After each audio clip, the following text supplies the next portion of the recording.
Clerk, we have quorum. We'll call out.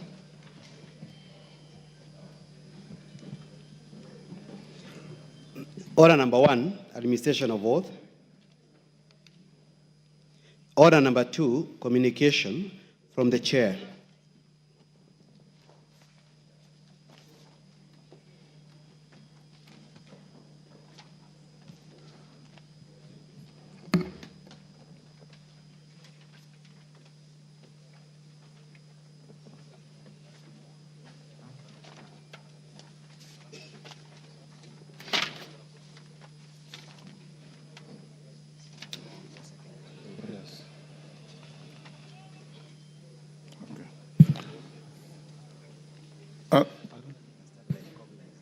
Honorable members, those on their feet, take your seats. Member for Hamisi, take your seat.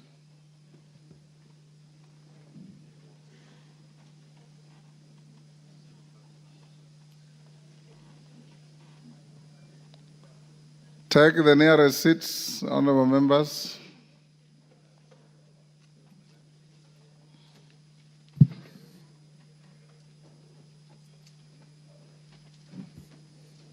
Honorable members, I have two communications to make. One is a recognition of a delegation from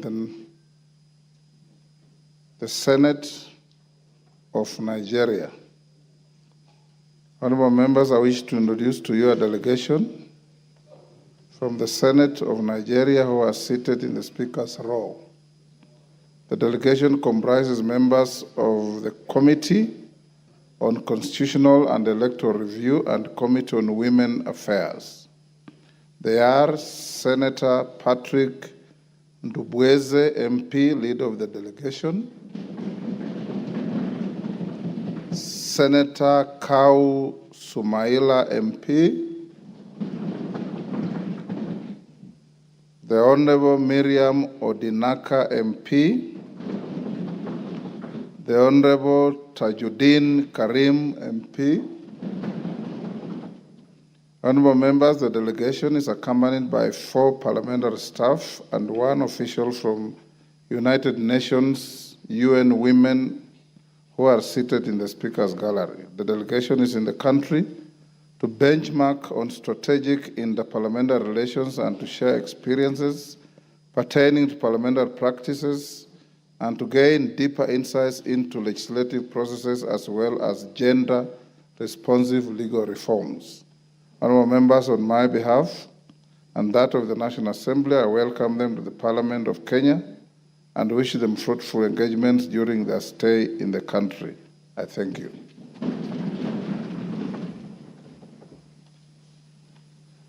Members at the bar, take the nearest seats.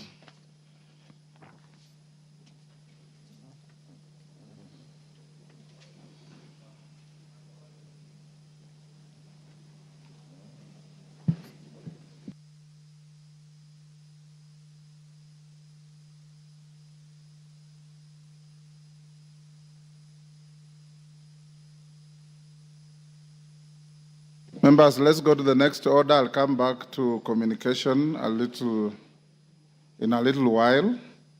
Call out the next order. Order number 3, messages. Order number 4, petitions. Order number 5, papers. Majority Leader.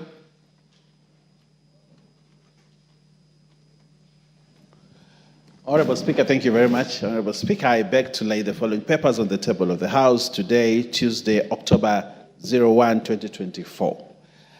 1. Annual report on financial statements of the Kenya Tourism Board for the financial year 2022-2021 from the Ministry of Tourism and Wildlife. 2. Audit of the financial statements for the Office of the Auditor General and Staff Car Loan and Mortgage Schemes for the financial years ended 30th June 2018, 30th June 2019, 30th June 2022, 30th June 2021, and 30th June 2022. 3. Performance audit report on management of cash and domestic debt by the National Treasury for September 2024 from the Office of the Auditor General. 4. Performance Information System Audit Report on the Pensions Department Management Information System for September 2024 from the Office of the Auditor General. 5. Reports of the Auditor General and financial statements for the year ended 30th June 2024 and the certificates therein respect of the following institutions: Central Bank of Kenya, Public Sector Accounting Standards Board, and Capital Markets Authority. 6. Reports of the Auditor General and financial statements of the National Government Fund, NGCDF, for Subukia constituency for the year ended 30th June 2023 and certificates therein. 7.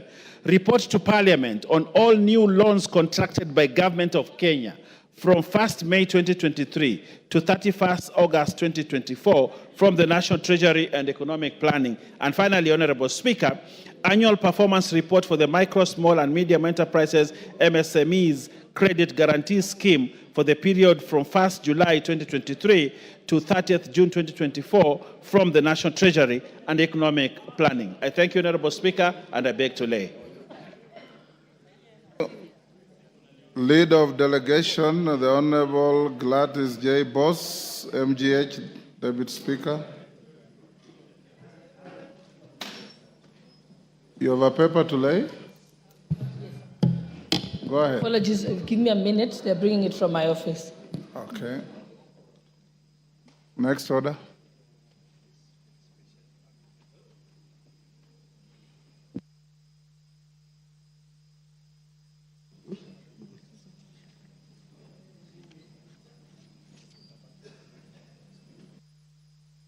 Six. Oh, okay. Yes. Okay. Yes.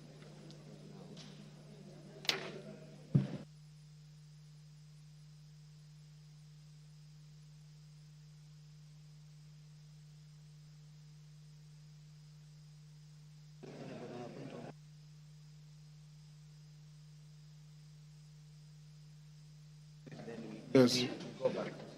Honorable Shalay, how quickly is your paper coming?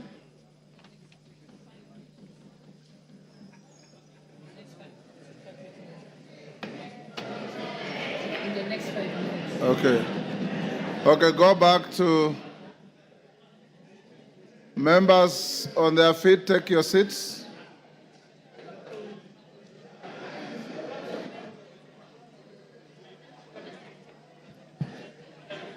Take your seats.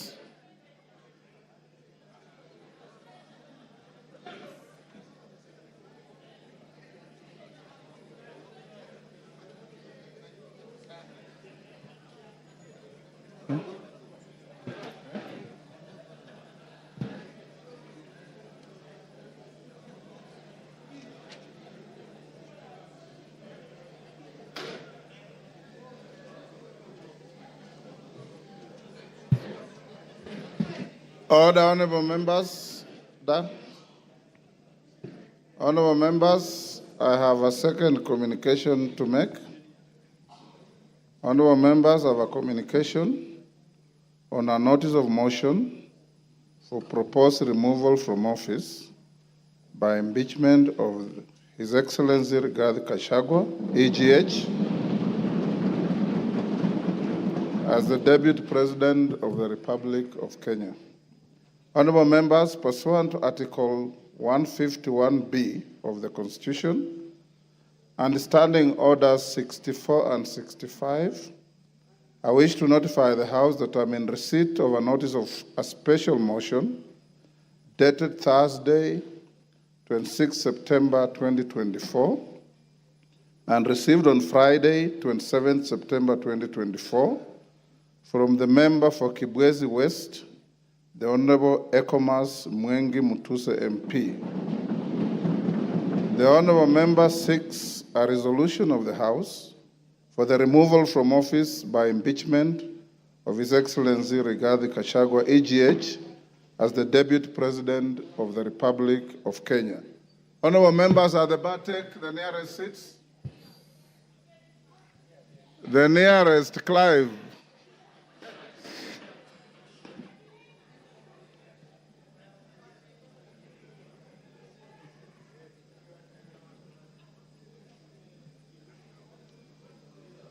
Use of the nearest seat.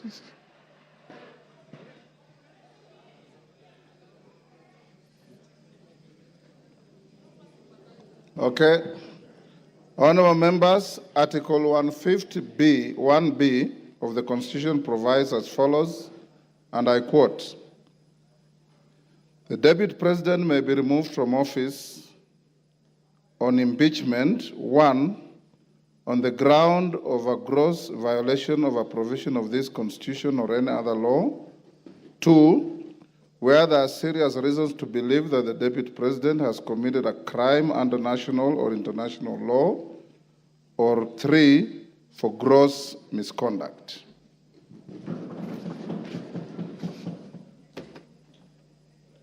Honorable members, the notice of the special motion by the member for Kibwezi West seeks a resolution of the House for the removal from office by impeachment of our Deputy President on the grounds specified under Article 151B of the Constitution and sets out the particulars in respect of each ground. Honorable members, the special motion before the House presents an unprecedented constitutional moment in our democracy.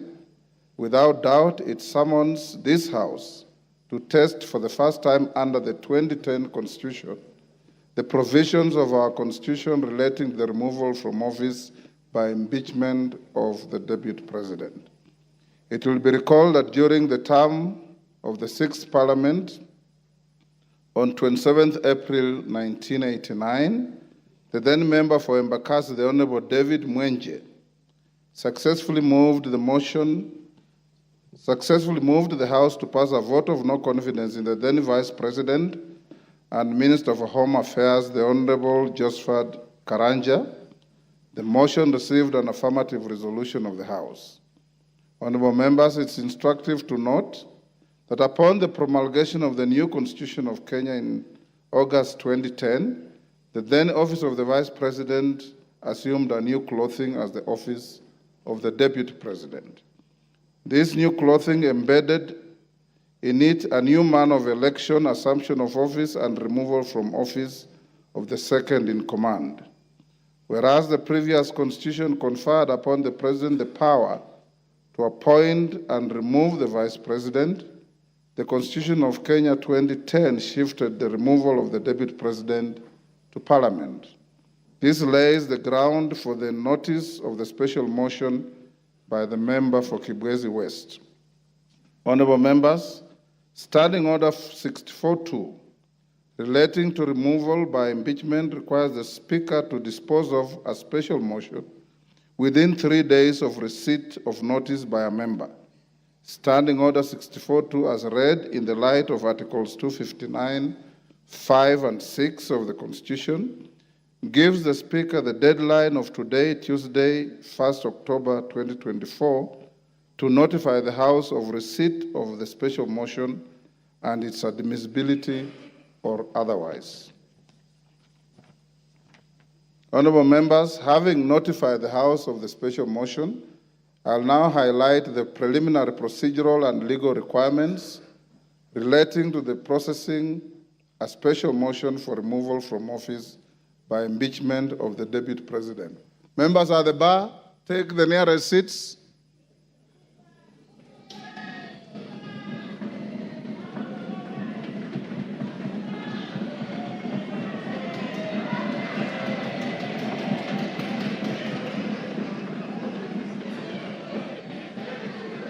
Take the nearest seats.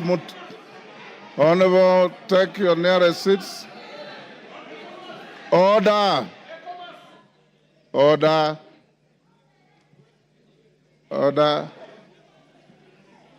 Wamumbi, take the nearest seat.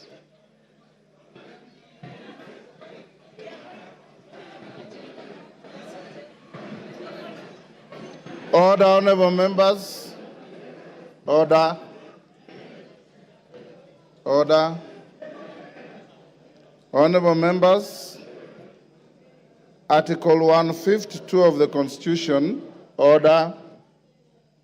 Article 152 of the Constitution provides that the provisions of Article 145 of the Constitution shall apply with the necessary modifications, the removal from office by impeachment of the Deputy President. In particular, Article 145(1) of the Constitution provides that a member of the National Assembly, supported by at least 1/3 of all the members, may move a motion for impeachment of the President on the grounds of gross violation of a provision of the Constitution or any law where there are serious reasons for believing that the President has committed a crime under national or international law or for gross misconduct. Procedurally, Standing Order 64(1) provides that before giving notice of a motion under Article 150 of the Constitution, a member shall deliver to the clerk a copy of the proposed motion in writing, stating the grounds and particulars in terms of Article 145(1) of the Constitution upon which the proposed motion is made, signed by the member and signed in support by at least 1/3 of all the members of the House.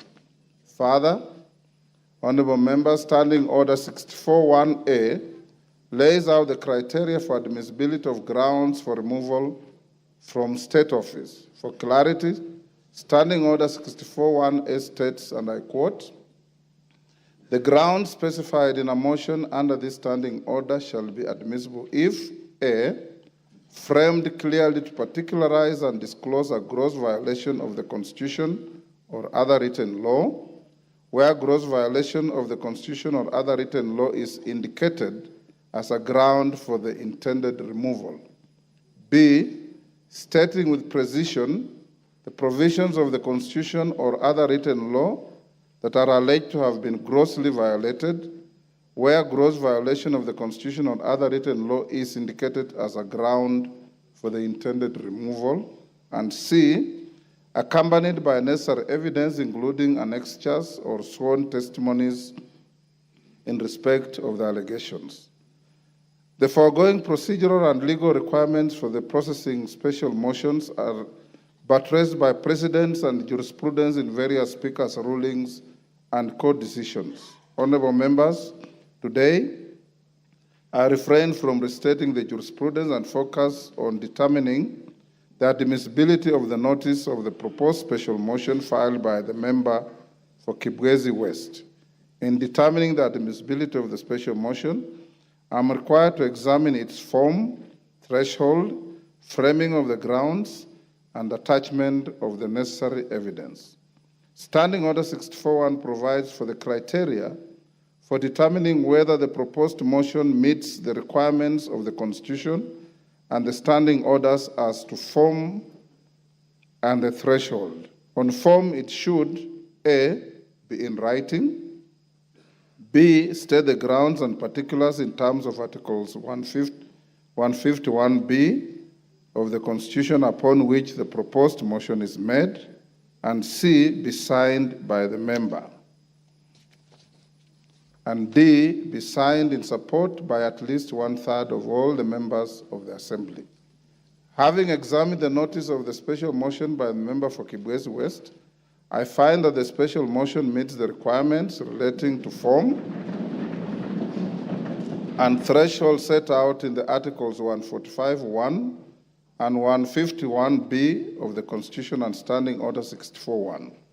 I have also satisfied myself that the number of members who have appended their signatures in support of the special motion exceed the minimum threshold of 117 members in this House. Honorable members, with regard to admissibility of the grounds set out in the special motion, I am guided by Standing Order 64(1)A, which provides that the grounds specified in a special motion shall be admissible if A, framed clearly to particularize and disclose a gross violation of the Constitution or other written law, where gross violation of the Constitution or other written law is indicated as a ground for the intended removal.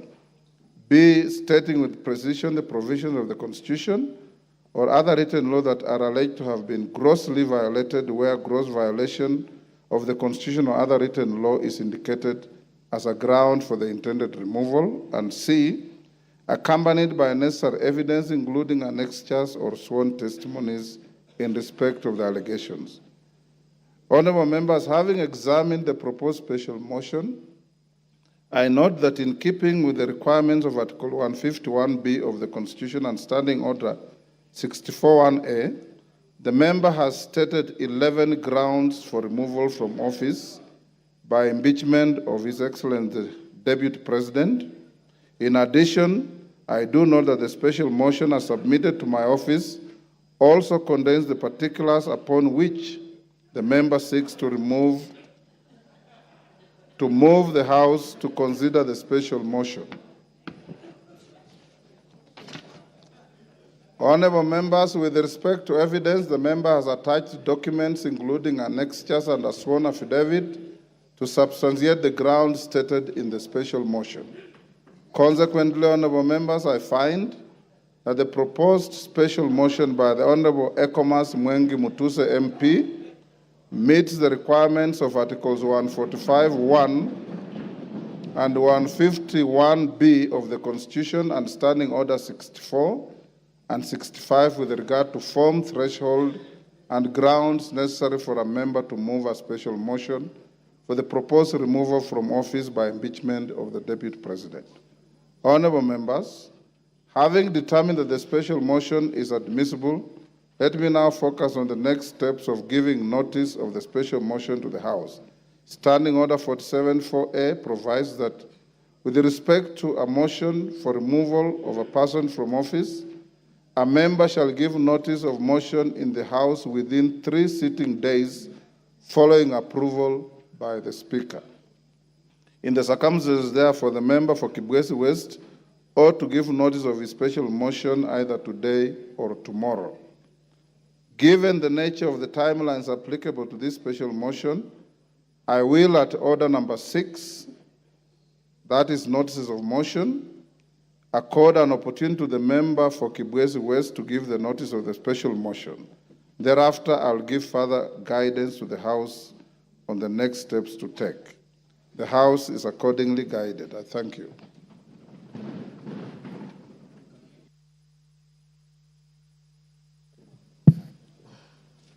Honorable Gladys Boss, are you ready? We'll go back to order number 5 for the Deputy Speaker. Honorable Speaker, I beg to lay the following paper on the table of the House today, Thursday, 26 September 2024. Report of the Kenyan delegation to the 64th session of the OACPS Parliamentary Assembly and the first session of Luanda, Angola from the 17th to the 21st of February 2024. Thank you, Honorable Speaker.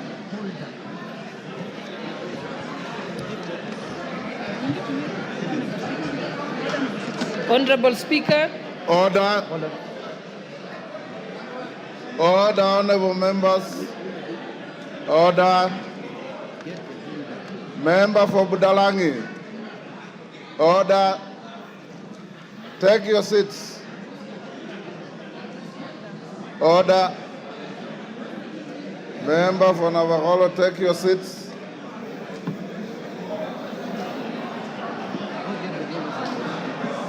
Order, honorable members. Order. Order number 6, Honorable Sholay. Order number 6, notices of motion. Honorable Speaker, I beg to give notice of the following motion, that this House notes the report of the Kenyan delegation to the 64th session of the OACPS Parliamentary Assembly and the first session of the OACPS EU Joint Parliamentary Assembly held in Luanda, Angola from the 17th to the 21st of February 2024, laid on the table of this House on Thursday, 26 September 2024. Thank you, Honorable Speaker. The Honorable Mutuse.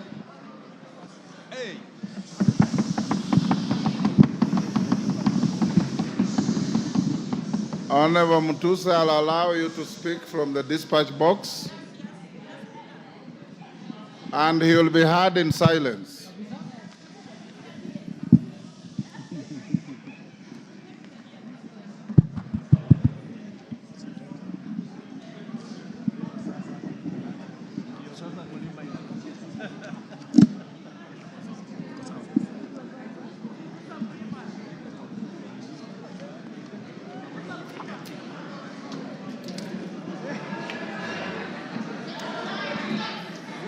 Thank you. Thank you, Mr. Speaker, for the opportunity to move this motion from this table. Mr. Speaker, this is an historical moment, and therefore, with your permission and honorable members, Mr. Speaker, allow me to proceed to give notice of the following motion. Mr. Speaker, sir, honorable members, I beg to give notice of the following special motion as follows. Mr. Speaker, pursuant to the provisions of Article 150, Sub-Article 1B, and Sub-Article 2 of the same, read together with Article 145 of the Constitution of Kenya that we passed in 2010, and as read together with our standing orders number 64 and 65 of the standing orders of the National Assembly, the Assembly of the Republic of Kenya, this Honorable House resolves to remove from office, by way of impeachment, His Excellency Rigathi Gachagua, EGH, the current Deputy President of the Republic of Kenya. Mr. Speaker, sir, and honorable members, this special motion was lodged with the Clerk of the National Assembly on the 27th September 2024 and contains 11 grounds for impeachment. Mr. Speaker, in compliance with the law, as stated earlier, the grounds are concise, precise, are particularized in the motion, and this is a motion, and are supported by cogent, convincing, persuasive, evidentiary material in the nature of documents, affidavits, and electronic evidence. Mr. Speaker, I will also be presenting live witnesses, viva voce evidence, who will testify to corroborate the evidence that we have adduced in support of the grounds of impeachment. Mr. Speaker, honorable members, in the interest of the time allocated, I am not able to go clause by clause, sentence by sentence, paragraph by paragraph, because as you notice, the grounds themselves constitute about 42 pages, and with the rest of the material, we have about nearly 100 pages. And therefore, Mr. Speaker, with your guidance, allow me to summarize the 11 grounds as follows. Generally, Mr. Speaker, as members will realize, the particulars of these grounds are that His Excellency Rigathi Gachagua has engaged himself in acts of omission and commission that constitute offenses under our Constitution, offenses under international law, and offenses under our own statutes.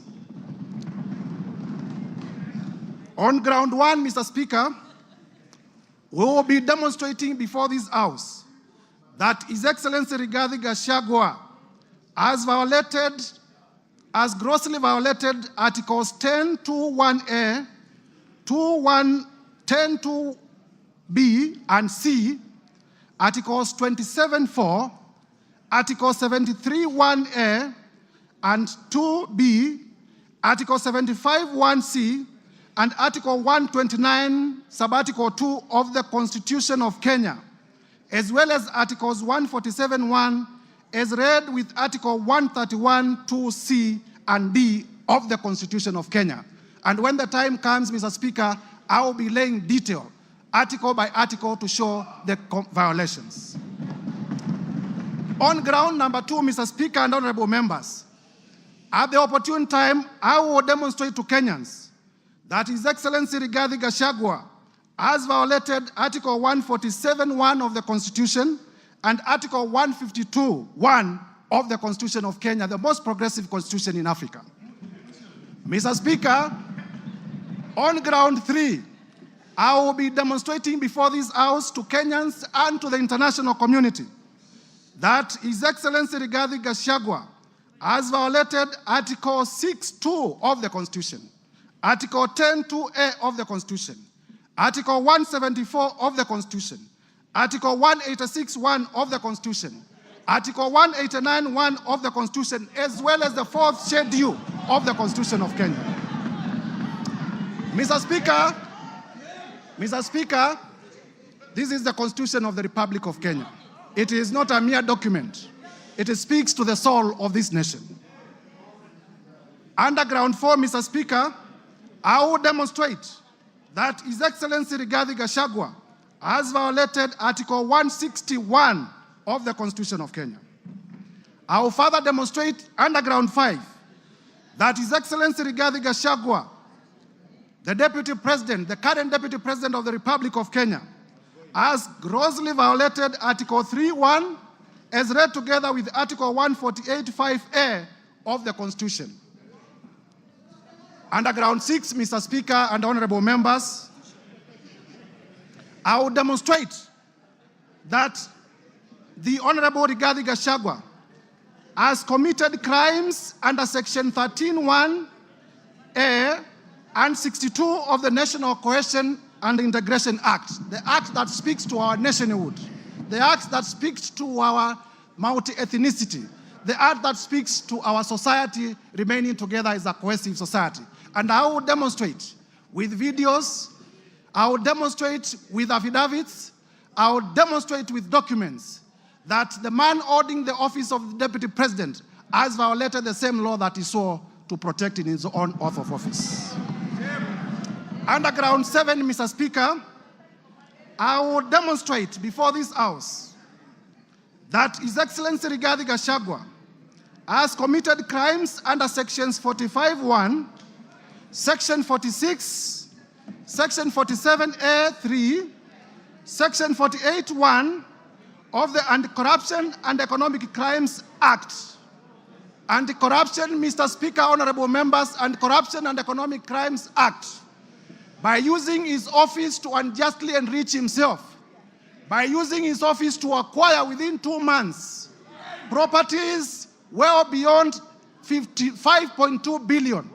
And Mr. Speaker, I will demonstrate before this House that during the presidential debate, if I may be listened to, Mr. Speaker, that during the presidential debate, His Excellency Rigathi Gachagua did declare that he was worth 800 million. We are aware that he's paid slightly over 1 billion, meaning that for the last 2 years, the much he could have accumulated justly is about 24 million. But I will demonstrate before Kenyans that he has properties to himself, the ones that I was able to get in my time of research, worth 5.2 billion Kenya shillings. This is what we call unexplained assets, and we must slay the dragon of corruption from the highest office. Mr. Speaker, under the same ground, I will also be demonstrating, this is ground number 7, that His Excellency Rigathi Gachagua has violated Sections 2, 3, 4, and 7 of the Proceeds of Crime and Money Laundering Act.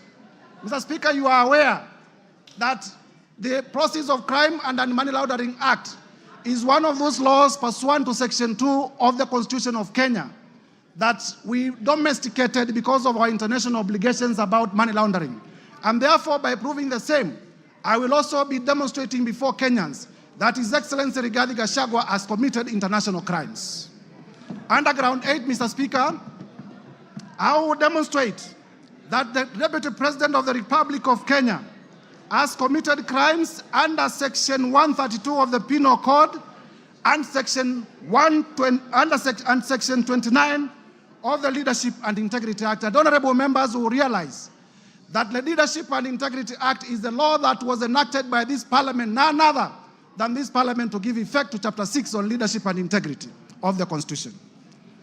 Under ground 9, I will be able to show, and Mr. Speaker, when we get to this ground, the ground of gross misconduct, I will be able to speak to the House in a very clear manner as to what constitutes gross misconduct as interpreted by our own courts. And I will be able to show that the person of the Deputy President is a bully. The person of the Deputy President has been threatening public officials. The person of the Deputy President has carried himself in a manner that brings disrespect to the office that he holds, and therefore has grossly misconducted himself. Under ground 10, Mr. Speaker, I will also specifically demonstrate that the person of the Deputy President has committed the offense of gross misconduct in the manner of insubordination, insubordinating the presidency and the Kenyan state. The Kenyan state is our soul.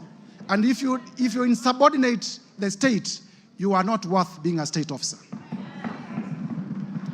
Lastly, Mr. Speaker, Underground 11, with your permission, when the time comes, I will also demonstrate, honorable members, if we may be listened to, I will also demonstrate that specifically the Honorable Rigathi Gachagua has committed crimes of gross misconduct, as I had earlier alluded to, in terms of bullying and threatening public officers.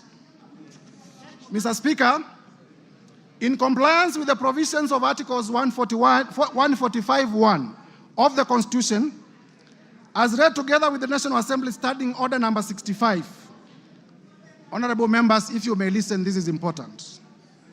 A total, Mr. Speaker, a total of 291 members of this National Assembly have graciously appended their signatures in support of this motion. 291 members.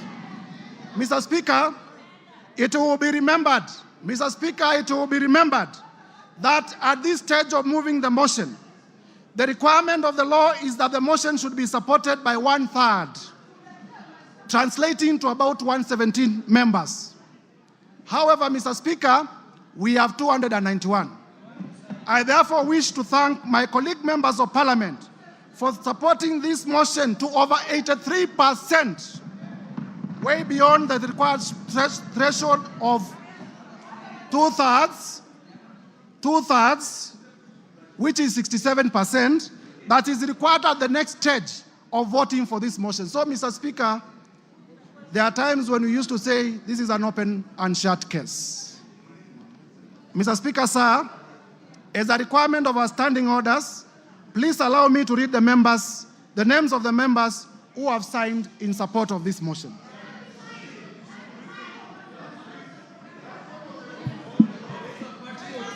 Order. Mr. Speaker, Go ahead. Mr. Speaker, for purposes of completeness of the record, the standing orders require that the mover of the motion does read all the names of the members who are in support of the motion for openness.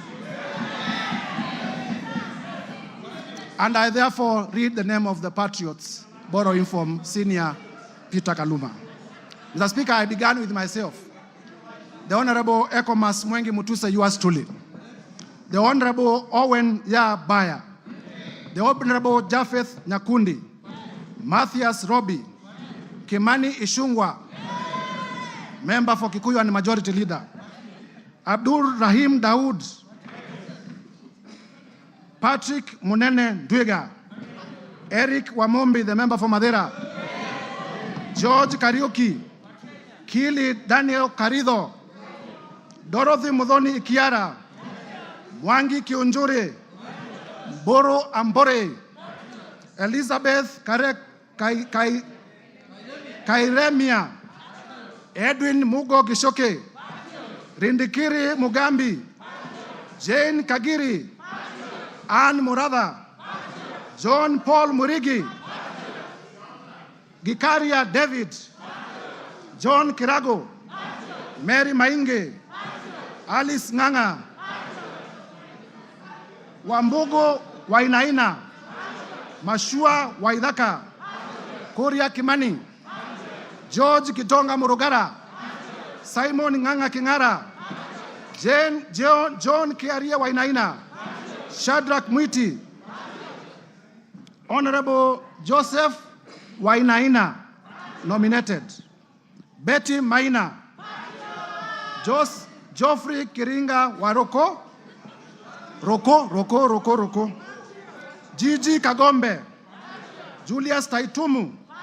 Duncan Maina Madenge. Kwenya Dhoko. John Juguna Wanjiko. John Kanyuithia Mutunga. Honorable Junet Mohamed, the leader of minority. Honorable Mohamed Abdikadir. Honorable Yakub Ado. Honorable Richard Ken Chonga, Honorable Ali Wario, Honorable Ruwaida Obo, Honorable Hamisi Chome Abdi, Abdi Kadir Mohamed, Zamzam Mohamed, Rashid Benzimba, Said Buya, Peter Shake, Peter Masara, Mishi Juma Mboko, Joyce Osogo Bensuda, Fatuma Masito, Mohamed Machele, Aduma Owor, Jerusha Momanyi, Honorable Dr. Professor Gogo Lilian, Millie Odhiambo, the one and only, Honorable Irene Mayaka, my sister, Honorable Dick Maungu, Honorable Joshua Oron, Honorable Owino, Walter Owino, Honorable Patrick Osero,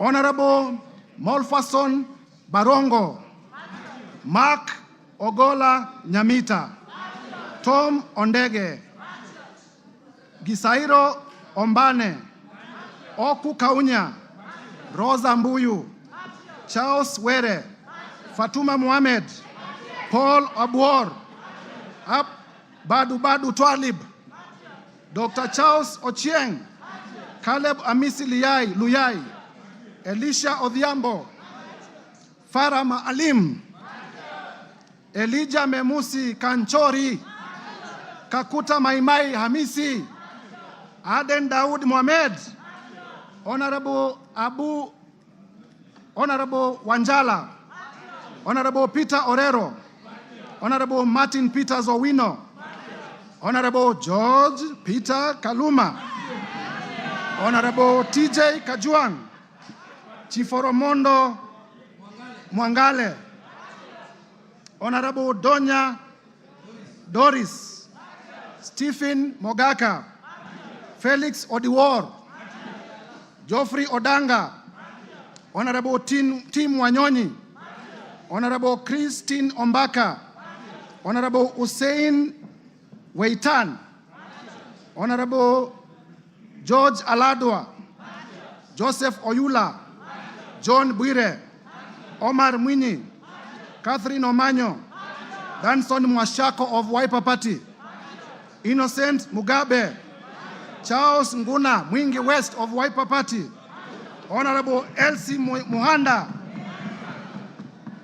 Honorable J.L. Sunguli of Kilgoris, Honorable Udgun Siad, Honorable Dr. John Ariko, Honorable Tindi Mwale, Otiende Amolo Senior Counsel. Mr. Speaker, the House takes notice that Honorable Otiende Amolo is one of the makers of the Constitution that we are implementing. Honorable Christopher Aseka, Honorable Paul Ekwon Nabuin, Honorable Nicholas Gikor of Turkana East, Honorable Yusuf Mohammed, Honorable Abdgadir Hussein Mohammed, James Koyo, Sarah Paulata Korere, Honorable Umker Arun Mohammed, Honorable John Nikal. James. Yes, my sincere apologies. For the correctness of the record, this is Honorable Dr. Professor James Nikal, the member for Seme. Honorable Daniel Manduku, Honorable Mohamed Ado, Honorable Wario Guyo, Honorable Paul Katana, Maurice Kakai Bissau, Emmanuel Wangwe, Bernard Shinyali, my friend Nabi Nabwera, Patrick Makau Kingola of the Wiper Party Mavoko constituency, and Commissioner of the Public Parliamentary Service Commission, very able, voted by members of this House. I thank you in a special way, my senior brother. Honorable Shakil Shabil Hamed, Honorable Aden Kainan, Honorable Dr. Aden Kainan. Honorable Fatuma Jeho. Honorable Amina Munyazi Laura. Honorable Gertrude Mbeyo. Honorable Adipo Akwome.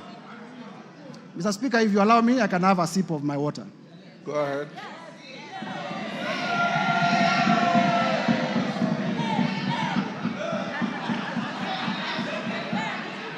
Number 134.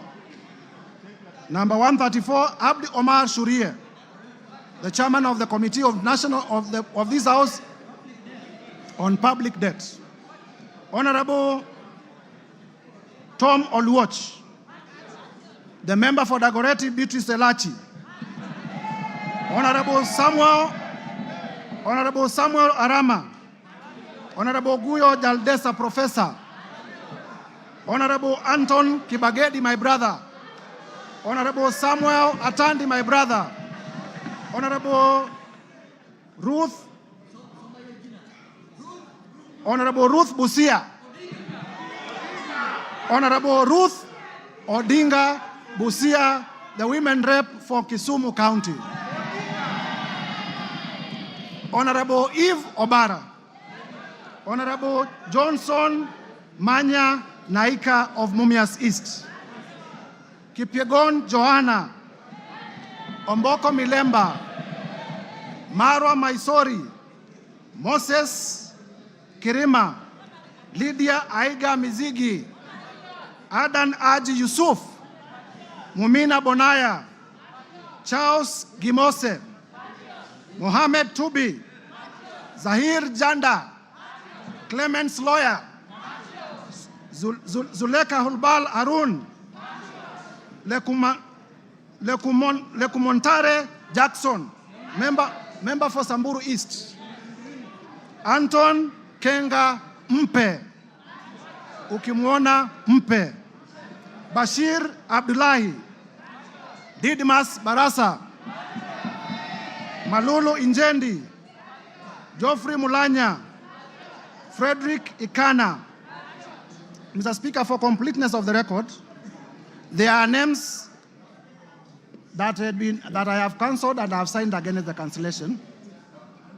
Honorable Titus Amala, Joseph Dena, Honorable Kivai Kagesi, Honorable Vincent Musyoka, aka Kawaya, member for Mwala, Honorable Fabian Muli, Honorable Caleb Mule, Honorable Joshua Mwalio,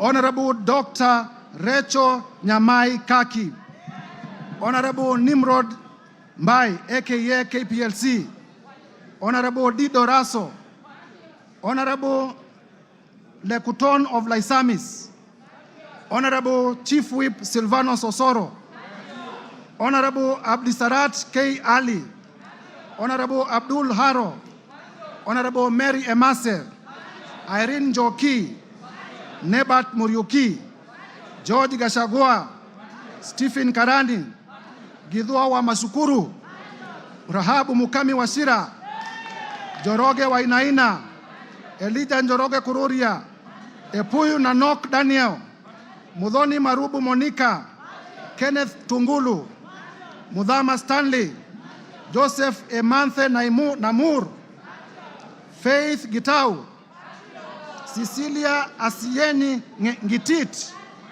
Pamela Njoki Njeru, Rahab Robert Basil, the member for Yata and Wiper Party. Protas Akuja, Kasim Sawa Tandaza, Pauline Lengimis, Honorable Dr. Robert Pukose, Honorable George Sunguia, Honorable Joash Nyamoko, Kitlai Olentutu, Lea Sankaire, Lemankon Aramat, Agnes Pareño, Gabriel Tongoyo, Rebecca Tongei, Catherine Wambilinya, John Makali of Kandui, John Chikati, Susan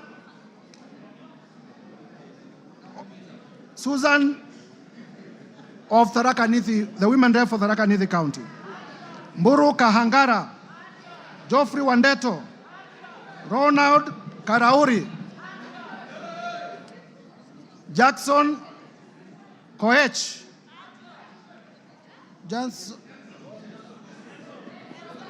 Jackson Kosgei of Baringo, Adams Kipsanai, Kagogo Bowen, Jematia Sergon, William Kamket, Catherine Ngalechei, Ruben Kiborek, Kimaiyo Gideon, Musa Sirma, Joseph Kipkorus, Joshua Kandie, Charles Kamuren, John Waluke, Richard Yegon, Richard Kilel, Brighton Yegon, Francis Sigei, Kipngetich Koech, Lynette Chepkoril Toto, Justice Kemei, Nelson Koech, Beatrice Kemei, Joseph Cherorot, Kibet Komugoi, Hilary Kosigei, Benjamin Langat, Mutai Alfred Kiprono, Liza Chelule, Joseph Tonui, Paul Chebor, Fred Kapondi, Lilian Sioi, Naomi Jilowako, Faisal Abdi Bader, Alpha Miruka of Bamachoke Chache, Deko Baro, Innocent Obiri, Ogola Gideon, Honorable Sabina Chege, the party leader of the Jubilee Party, Peter Lochakamping of Sigor, Samuel Chemulel, Rael Kasiwai, David Kosing, Titus Lote, Joseph Samal Womwa, Honorable, the handwriting is sometimes difficult, right? The member for Samburu North. Eli. The Honorable Letipila Eli. Lelitila Lady of Samburu North. The Honorable Kareke Mbiuki. The Honorable Martin Pepela. Wanami Wamboka. David Ochieng. Ferdinand Kevin Wanyonyi. Gladys Boss Chepkosgei Sholei, the women rep for Sinigishu and my former teacher. Paul Kipchil Biego, Marianne Kitani, Samuel Kiprono Chepkonga, Janet Sitienei, Muge Chepkosgei Cynthia, Joses Kosgei Lelmengit, David Kiplagat, Julius Kipibiwot, Julius K. Ruto, Bernard Kitur, Phyllis Barto, Professor, Oscar K. Sudi,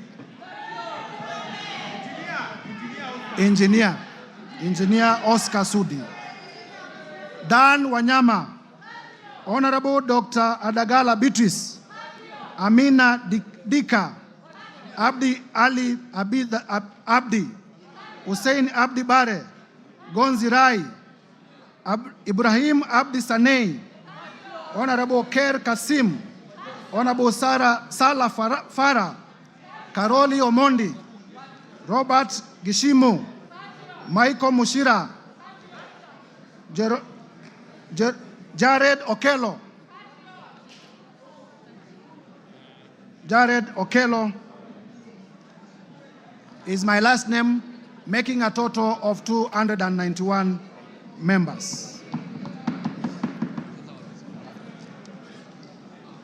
Mr. Speaker. Yes, wind up. Honorable members, as we wind up, as I alluded earlier, I presented to the Clerk of the National Assembly, and this afternoon, I'm laying on the table of the House the following documents.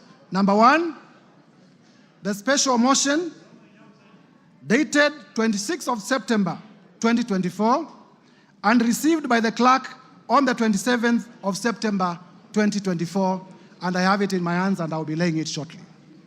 Number two, with this special motion, Mr. Speaker, I am also laying before the table of the House the list of 291 members of the National Assembly who signed in support of the motion.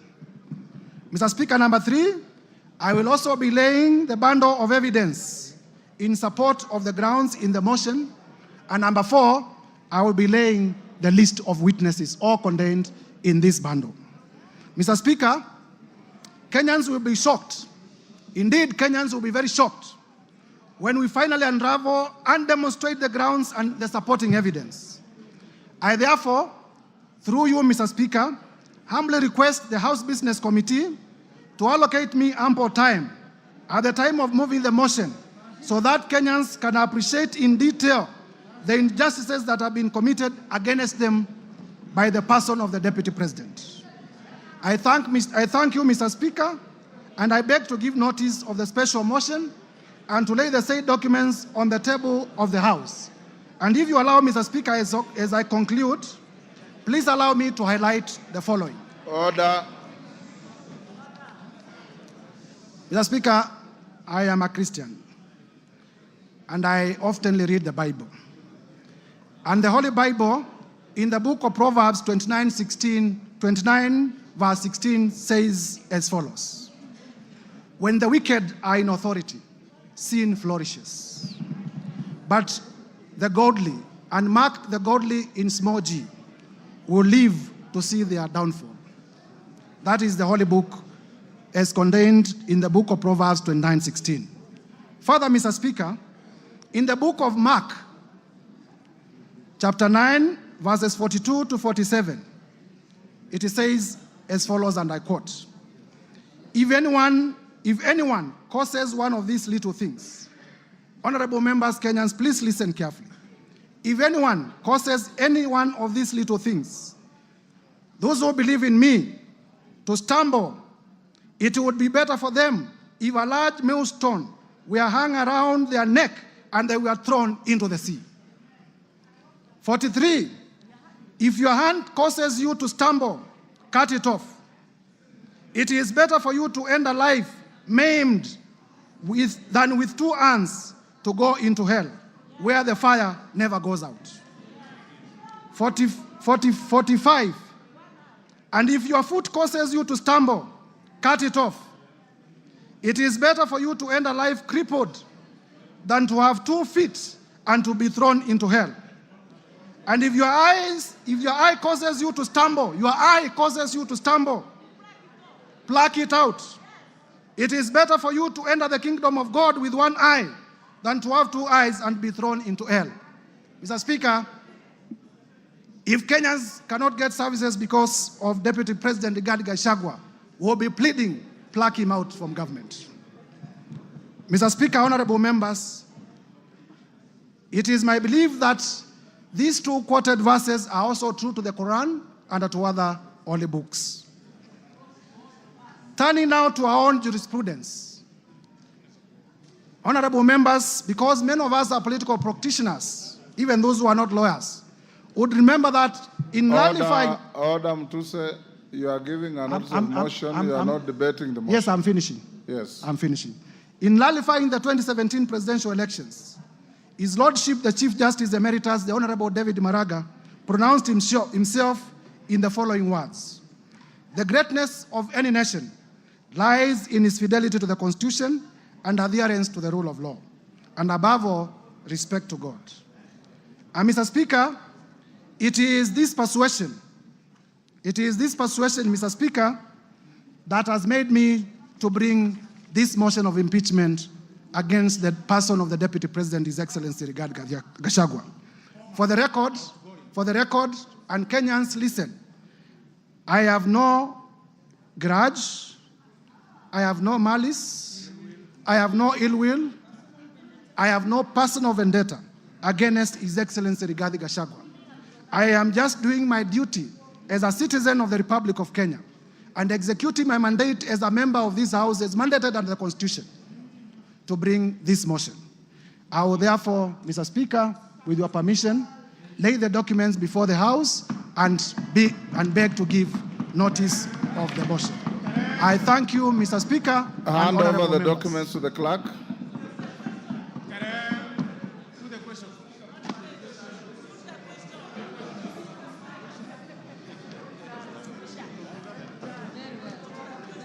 Yes, Ruku, what is it?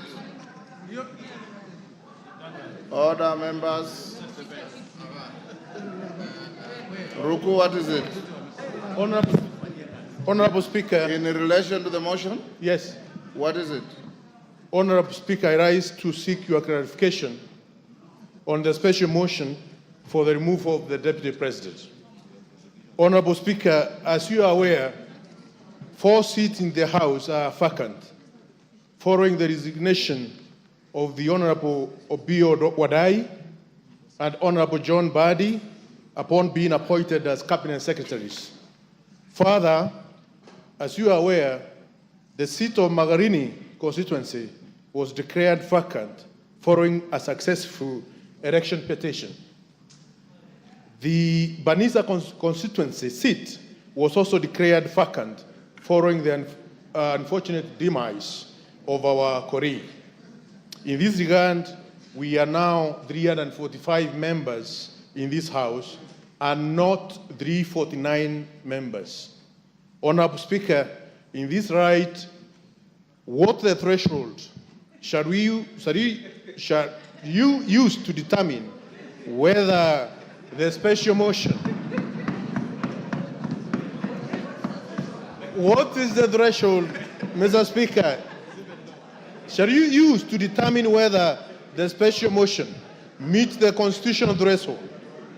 Differently put, Mr. Speaker, to pass this motion, shall we require 2/3 of 345 members or 349 members? In my view, vacant seats should not be counted. Order.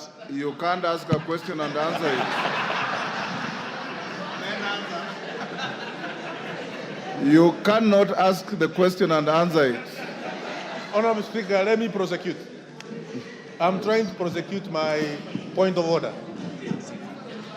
In my view, vacant seat should not be counted in determining the voting threshold. Further, I wish to seek your clarification on whether our proceedings are varied in the right of the 4 vacant seats. Thank you, Honorable Speaker. Thank you. You've made your point. Bashir?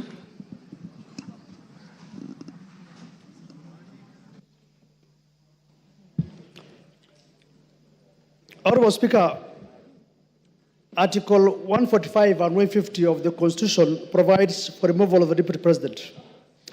Our standing order goes to great length on the same to explain the procedure for removal of the Deputy President, as stipulated under Standing Orders 64 and 65. Honorable Speaker, what is clear from reading of Articles 145 and 150 of the Constitution is that the role of this House is just to pass the resolution as to whether the Deputy President shall be impeached or not. It is the exclusive role of the Senate to conduct the trial process. Simply put, we are the initiators and the Senate will be the trial house. Honorable Speaker, consequently, I seek your guidance on whether it is necessary to invite the Deputy President to this House in terms of the right to be heard, noting we have nothing to do with the real process. In my view, the Deputy President shall be required to appear before the Senate, but nevertheless, I seek your indulgence on this matter. Thank you, Honorable Speaker.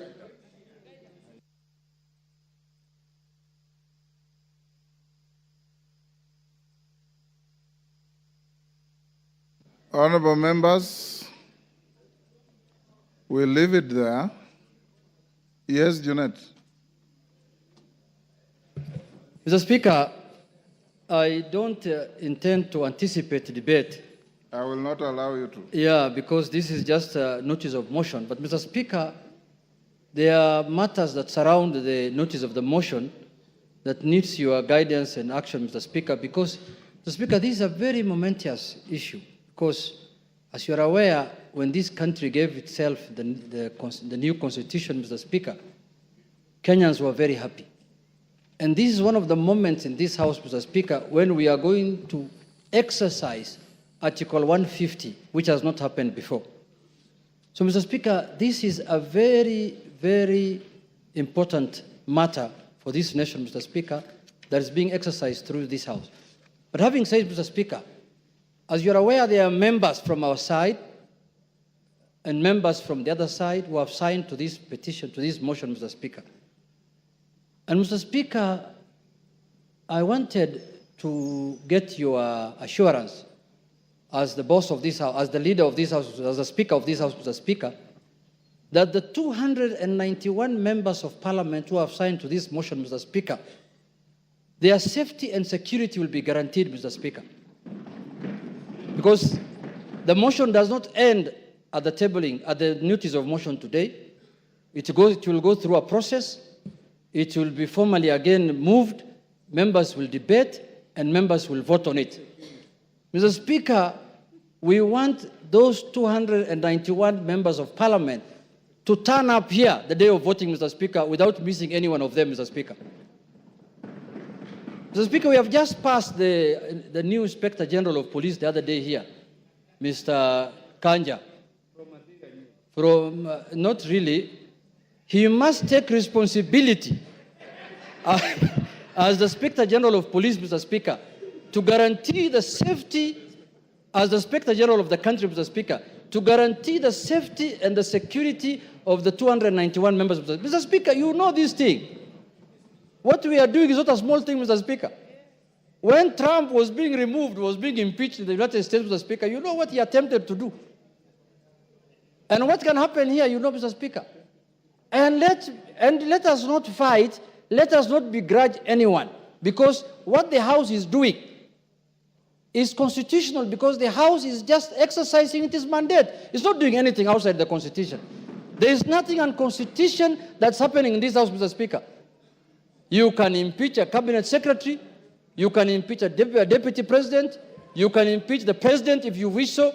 So, Mr. Speaker, this is an exercise that is given to us by the Constitution. So, Mr. Speaker, you've made your point. I have made my point, but I conclude by saying this, Mr. Speaker, that, Mr. Speaker,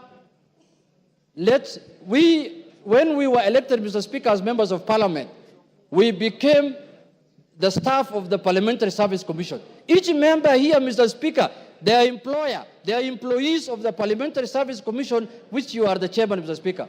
So, Mr. Speaker, I have spoken on behalf of the members because when they were signing, that is what they told me, Mr. Speaker, as the minority leader. They told me, we are in support of this thing, we are really ready to move, but we want things done legally and procedurally and within the Constitution, inside Parliament and outside Parliament. Thank you, Mr. Speaker.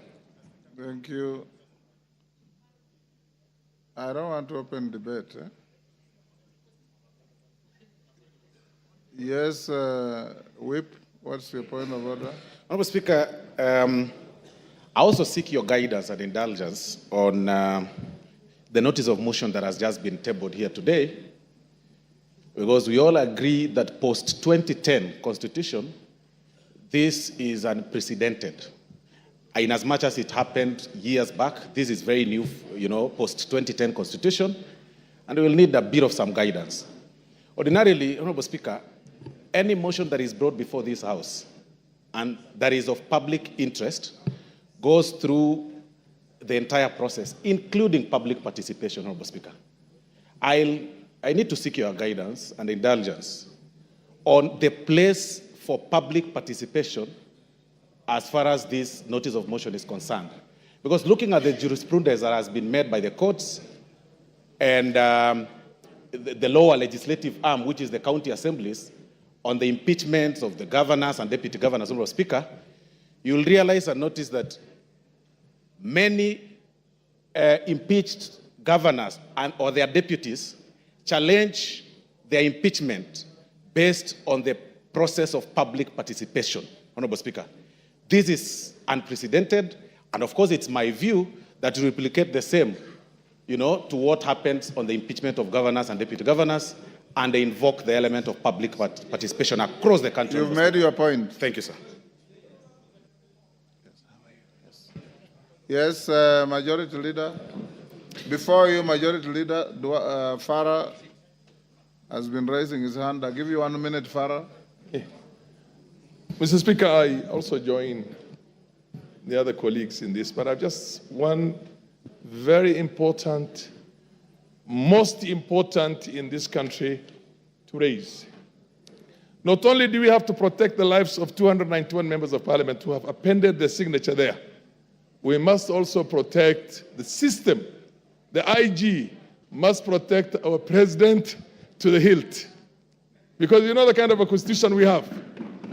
Any reckless thug can decide to change the course of history if, God forbid, anything were to happen to our president. You get my point? And there are people who we have been so worried lately, I get the feeling that they can even have the capacity to plan something like that. Let us make sure this information goes out. Our president must be protected to the hilt until this motion is over.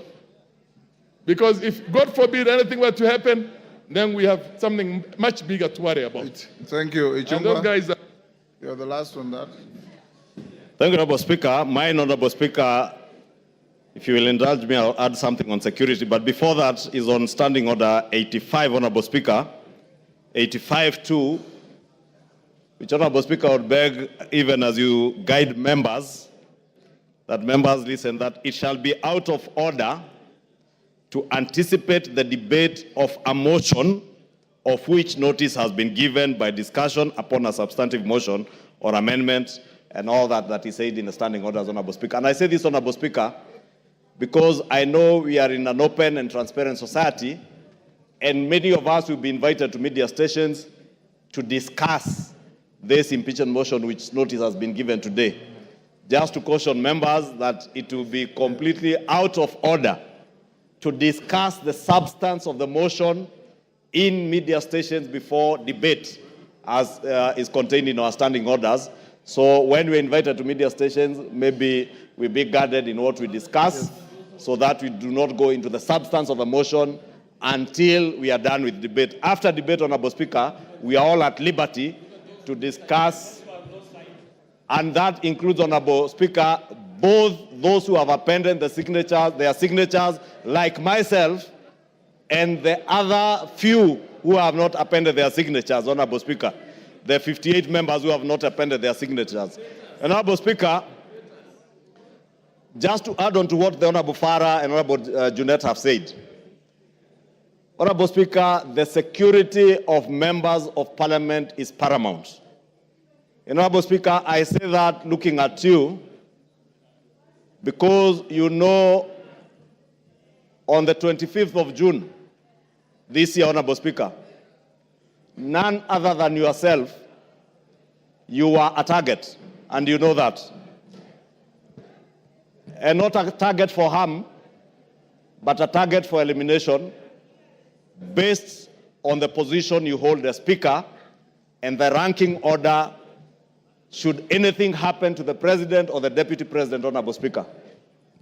Honorable Speaker, I want to beg that you take with a little more weight the issues raised by Honorable Junet and Honorable Farah Maalim, because, Honorable Speaker, we have seen it on social media. We have been told by certain quarters that before March of 2025, they say bendera itapepea mlingoti nusu. Honorable Speaker, these are weighty issues. And I hear what the Honorable Farah Maalim is saying on the security of the President, and we have no business to advise the Inspector General and the Director of the National Intelligence Service on what to do. But for members of this House, all the 349 of them, Honorable Speaker, you must direct the Inspector General of Police, who was approved by this House less than a month ago, to ensure that when this House is sitting within the precincts of Parliament, and even outside and including committees of this House sitting, Honorable Speaker, members are secured. Thank you. And even in their homes, Honorable Speaker, they are secured. Because, Honorable Speaker, I say this, being privy to the information that I was privy to and you are privy to on the 25th of June, and knowing, Honorable Speaker, that as Honorable Junetta said, we are not dealing with an ordinary matter, we are not dealing with an ordinary man, we are dealing with a black man with a very black heart. Thank you, Honorable Speaker. Order, honorable members. Order. Order, members on their feet. Order, Deputy Speaker. Take your seat. Take your seats, those who are there. Honorable members, those points raised, I'll address them later in the day. I want to direct members of the House Business Committee to retreat to room 9 so that we can have House Business Committee to address, among other things, the process of disposing of this motion in the shortest time possible so that we don't maintain anxiety unnecessarily, and the issues that you have raised about public participation and others. So after the House Business Committee, the Speaker will come back to the House at about 5 and give you direction on what we shall do from here going forward. So I'll now direct the Deputy Speaker to come and take the seat so that members of the House Business Committee, Junetta and your team, Ichungo, your team, all troop to room 9 for a meeting immediately. I've closed that chapter, Mshomba. You didn't raise your hand when I was giving people. Yes. That chapter is closed. I'm sorry I didn't see you. Yes. Pardon?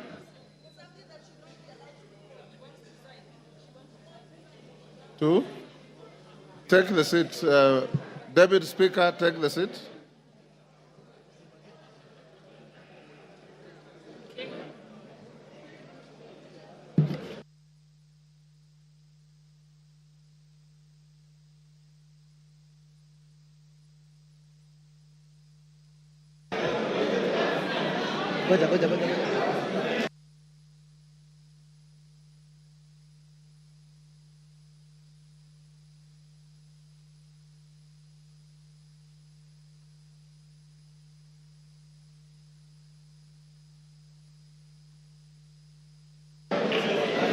Next order. Order number 7, questions and statements.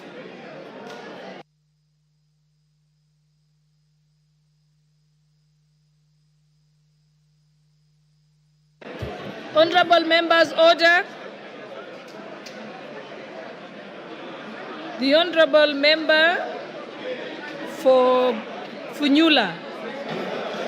You have a statement, Honorable Member for Funyula. Honorable Thank you, Honorable Speaker.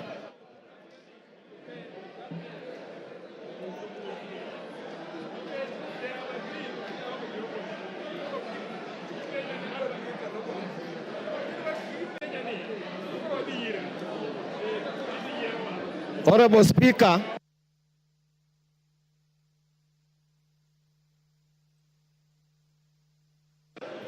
order, honorable members.